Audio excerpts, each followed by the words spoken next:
शासन की मान्यता नीतियों के विरोध में 30 जनवरी को जिले के सभी प्राइवेट स्कूल बंद रहेंगे। प्रदेश के सभी संगठनों के संयुक्त आह्वान पर यह एक दिवसीय बंद का निर्णय लिया गया है। इस संबंध में आयोजित पत्रकार वार्ता में मां सरस्वती प्राइवेट स्कूल एसोसिएशन के पदाधिकारियों ने बताया कि कक्षा 1 से 8वीं तक की मान्यता के लिए शासन द्वारा जारी नए नियमों के विरोध में प्रदेश के सभी संगठनों के संयुक्त आह्वान पर जिले के सभी प्राइवेट स्कूल 30 जनवरी को एक दिन के लिए बंद रखे जाएंगे। संगठन का यह निर्णय शासन की नीतियों के प्रति अपनी असहमति व्यक्त करने और छोटे छोटे विद्यालयों के अस्तित्व की रक्षा करने के लिए लिया गया है।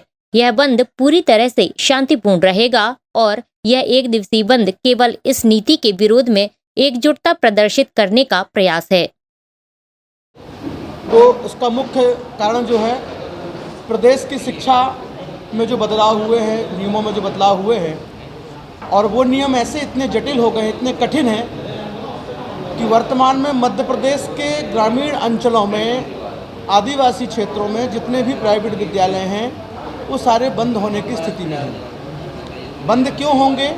उसका कारण ये है कि मध्य प्रदेश शासन ने जो नियम बनाए हैं, वो नियम, सबसे पहले ऐसा नियम है कि रजिस्टर्ड किरायानामा, रजिस्टर्ड किरायानामा यानी यदि आपकी ज़मीन है, आपने हमको किराए से दिया, तो पहले नोटरीकृत किरायानामे से काम चल जाता था, अब रजिस्टर्ड किरायानामा है। गवर्नमेंट आरटी की फ़ीस को 3-3, 4-4 सालों में दे रही है। एक छोटा से छोटा विद्यालय वो कहाँ से रजिस्टर्ड किरायानामा बनवा पाएगा? अब रजिस्टर्ड किरायानामा बनवाने के लिए डायवर्सन की आवश्यकता है। संपदा 2 में उन्होंने कहा, संपदा 2 में, और संपदा 2 में रजिस्टर्ड किरायानामा बनना नामुमकिन है। दूसरी चीज़, 2007 में मध्य प्रदेश शासन ने केवल और केवल, आपको पहले बात तो ये बता दूं कि पूरे भारत के अंदर केवल मध्य प्रदेश ही एक ऐसा राज्य है जहां पर ये एफडी लगती है। 2007 में संपूर्ण भारत में ये एफडी मतलब फिक्स्ड डिपॉजिट का जो जमा था, धनराशि थी, वो बंद कर दी गई। लेकिन मध्य प्रदेश शासन ने पुनः इसे 2020 से फिर लागू कर दिया। अब एफडी बच्चों पर निर्धारित कर दी। तीसरी चीज़, आप प्रत्येक वर्ष का अलग से मान्यता शुल्क, यानी नवीनीकरण का मान्यता शुल्क, ये कैसा शिक्षा है? जब आप आरटी एक्ट की बात करते हैं, राइट टू एजुकेशन की बात करते हैं, उस राइट टू एजुकेशन में निःशुल्क शिक्षा एक शब्द है। निःशुल्क शिक्षा, कैसी निःशुल्क शिक्षा है ये? मैं कहना चाहता हूँ कि इसी बात को लेकर के, और हम लोगों ने माननीय शिक्षा मंत्री से मध्य प्रदेश के जितने भी संगठन हैं, चाहे वो जिला स्तर के हों, संभाग स्तर के हों या प्रदेश स्तर के हों, सभी ने माननीय शिक्षा मंत्री जी से व्यक्तिगत मुलाकात की, उन्हें ज्ञापन दिया। और माननीय शिक्षा मंत्री जी पिछले 15 दिनों से लगातार सिर्फ एक ही बात कह रहे हैं कि हाँ, मान्यता वृद्धि हम एक वर्ष के लिए मान्यता वृद्धि कर दे रहे हैं, और आप लोगों को हम बीच का समय दे रहे हैं, जब तक आप इस समय के जो समय हम आपको दे रहे हैं 1 वर्ष का, उस समय में आप अपनी व्यवस्था कर लीजिए। चलिए, ये भी उन्होंने कहा, हमने स्वीकार किया।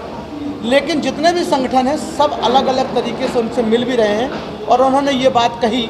लेकिन जब मंत्री जी ने ये बात कह दी, तो आप मंत्री जी महोदय, आप वो आदेश जारी क्यों नहीं कर रहे हैं? आपने 23 तारीख को अंतिम तिथि रखी थी मान्यता वृद्धि की आवेदन करने की।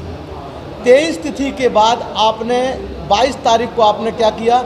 नया पत्र जारी कर दिया, और नया पत्र जारी किया कि आपने 31 जनवरी उसकी डेट वृद्धि कर दी। आगे आप लोग क्या मतलब रणनीति कर रहे हैं, क्या करने वाले? हम लोगों ने सीधा ये निर्णय लिया है कि यदि 30 जनवरी 2025 यानी कल गुरुवार को मध्य प्रदेश का एक विद्यालय बंद रहेगा, और हम लोग गांधीवादी तरीके से विद्यालय को बंद करेंगे और अपनी आवाज़ को बुलंद करेंगे।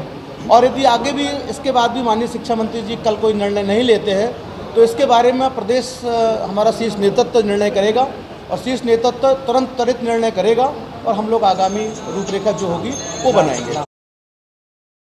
SK news live, Jabalpur.